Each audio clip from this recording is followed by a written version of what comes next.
way of looking at human being as a psychophysical organism does not prevent the Buddhists from admitting the possibility of human perfection. They, on the contrary, believe that every individual has a potentiality for perfection which can be attained if the individual follows the noble path. However, the theory of Anattā or no self brings in some of philosophical problems. First of all, if it is admitted that there is no self and the individual is nothing but a causal series of impermanent, impersonal states, then the problem arises as to how to account for the Buddhist theory of morality, which is based on the law of karma and the doctrine of rebirth.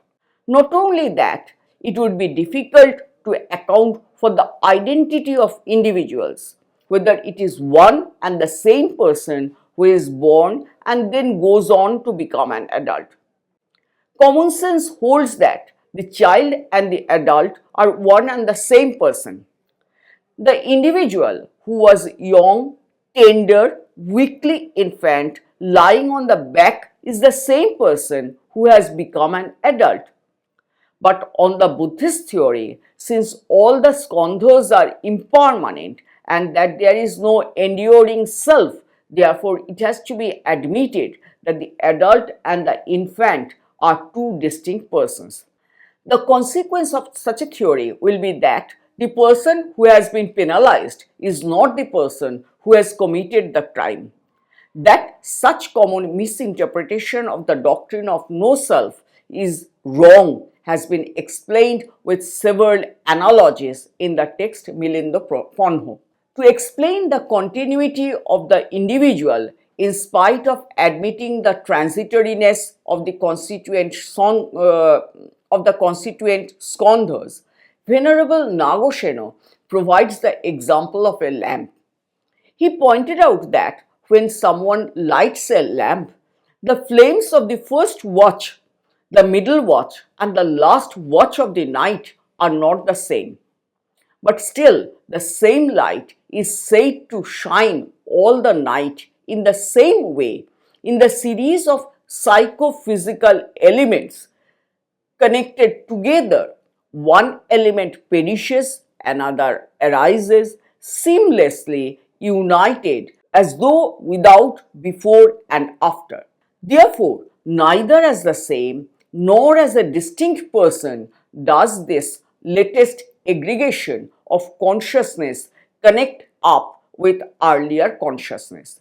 What the example of the lamp shows is that an unbroken chain of closely resembling particular moments of light gives rise to the idea of continuity and the belief that it is one lamp, one flame shining throughout the whole night.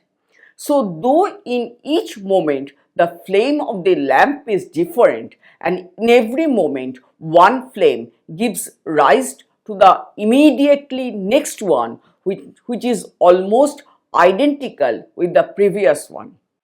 Therefore, the difference between the flames of two different moments gets unnoticed and the conceptual capacity of the human mind imposes identity and sameness of them. As a result of this, it looks as if a single one flame continued throughout the whole night. Thus, it is conventionally true that there is one lamp, one flame, but the ultimate truth is that there is just uninterpreted succession of flames, each causing the next one to burn. The same thing happens in the case of a person. There also, reality is the causal series of psychophysical elements that are discrete each moment. Each exists for one moment only and then is destroyed. But before destruction, it gives rise to a new psychophysical unit which qualitatively resembles the earlier one in every aspect.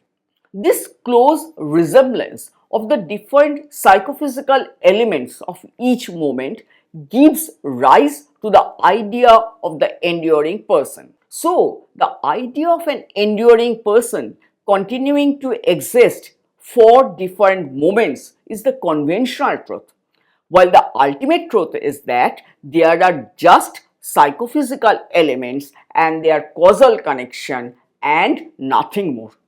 Thank you.